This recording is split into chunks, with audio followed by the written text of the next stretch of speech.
آسیہ مسیح کیس جون 2009 میں شیخوپورہ کے گاؤں اٹیاں والی کی ایک عیسائی خاتون نے مسلمان خواتین کے ساتھ مباحثہ کرتے ہوئے رسول اللہ صلی اللہ علیہ وسلم کی شان میں نازیبا زبان استعمال کی۔ گستاخی کے ارتکاب کے بعد اس خاتون کے گھر پر اہل علاقہ نے حملہ کر دیا۔ پولیس نے بچاؤ کروا کے اس خاندان کو قتل ہونے سے بچا لیا اور اہل علاقہ اس کیس کو شیخوپورہ کی ڈسٹرکٹ کورٹ میں لے گئے، جہاں گواہوں کے بیانات قلم ہوئے اور اس عیسائی خاتون کو نومبر 2010 میں موت کی سزا سنا دی گئی۔ اس خاتون کے شوہر اسحاق مسیح نے فیصلہ کیا کہ وہ اس فیصلے کو لاہور ہائی کورٹ میں چیلنج کرے گا۔ ایک ماہ کا گزرنا تھا کہ گورنر پنجاب سلمان تاثیر نے فیصلہ کیا کہ اگر لاہور ہائی کورٹ فیصلہ برقرار رکھتی ہے تو وہ صدارتی معافی کے اختیار کو استعمال کروانے کے لیے صدر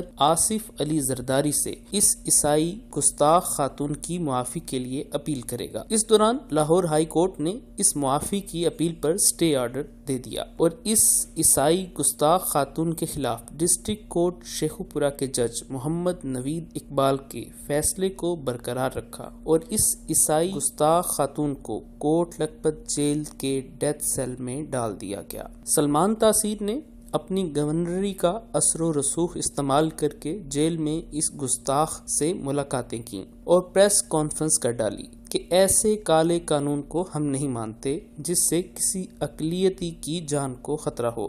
میڈیا پر اس معاملے میں بحث و مباحثہ ہونے لگا اور 4 جنوری 2011 کو کوہسار مارکیٹ اسلام آباد میں سلمان تاثیر کے ڈیوٹی گارڈ 26 سالہ ملک ممتاز قادری نے سلمان تاثیر کو قتل کر دیا۔ دوسری جانب وفاقی وزیر برائے اقلیتی امور شہباز بھٹی ان کوششوں میں تھے کہ تعزیرات پاکستان کی دفعہ 295C کو تبدیل کیا جائے یا ختم کر دیا جائے۔ انہی الزامات کی زد میں یہ وزیر بھی آ گیا۔ 2 مارچ 2008 کو اس وزیر کو اس کے گھر کے باہر قتل کر دیا گیا۔ 16 اکتوبر 2014 کو ایک بار پھر اس عیسائی خاتون کی اپیل کو مسترد کر دیا گیا۔ 20 نومبر 2014 کو صدر پاکستان کو پھر معافی کی اپیل کی گئی۔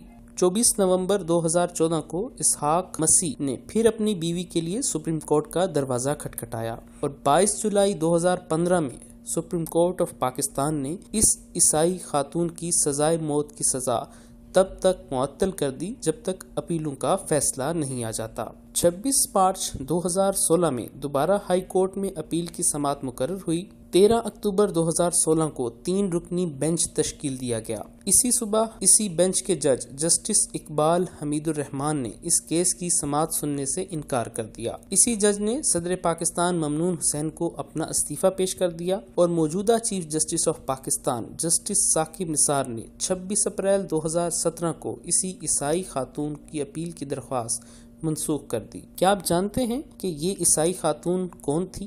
جی، اس کا نام آسیہ مسیح ہے۔ اس خاتون کو بچانے کے چکر میں ایک گورنر پنجاب سلمان تاثیر موت کے منہ میں چلا گیا۔ اسی آسیہ مسیح کو بچانے کے چکر میں ایک وفاقی وزیر موت کے منہ میں چلا گیا۔ اسی آسیہ مسیح کے خلاف ممتاز قادری نے پھانسی کا پھندا قبول کر لیا اور سلمان تاثیر کو مار ڈالا۔ 3 لوگ اپنی جان سے ہاتھ دھو بیٹھے، لیکن توہین رسالت کے قانون 295C کے تحت ایک ثابت شدہ گستاخ کو پھانسی نہ دی جا سکی۔ بین الاقوامی NGOs، بڑے بڑے پادری، فرانس کے پوپ دوم، روم کیتھولک، ساری کمیونٹی ایک فالسے کی کاشتکاری پر مزدوری کرنے والی گستاخ خاتون کو بچانے میں لگے ہیں، لیکن حکومتی مشینری بالکل مفلوج ہو گئی ہے۔ اب 8 اکتوبر 2018 کو چیف جسٹس ثاقب نثار کی قیادت میں 3 رکنی بینچ نے آسیہ مسیح ثابت شدہ گستاخ ملعونہ کی اپیل کی سماعت کی اور فیصلہ محفوظ کر لیا۔ کیا وجہ ہے کہ 9 برس بیت گئے